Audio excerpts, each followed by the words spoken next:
dělám rozvolovací recenzi hodinek Garmin Forerunner 10 pro Lukáše Dadeje a Tomáše Vašíčka, kteří rozvolovací recenze mají rádi. Tak otevřeme krabičku.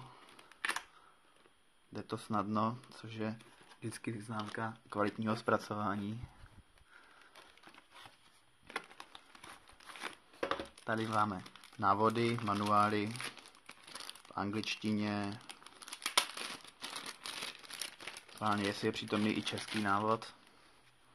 Angličtina, němčina, nevím, to je maďarština,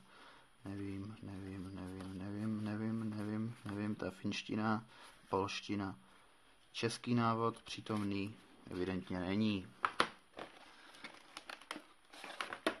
Tak český návod je až tady.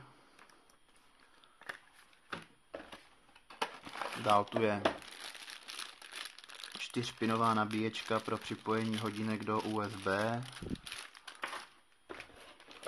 A teď samotné hodinky.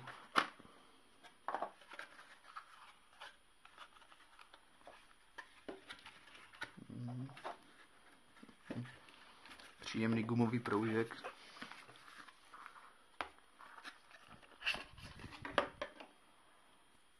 Hodinky viděl jsem už i tenčí, ale vzhledem k tomu, že mají v sobě GPS čip, tak to není nic neobvyklého. Příjemný gumový proužek, který sedne na zápěstí.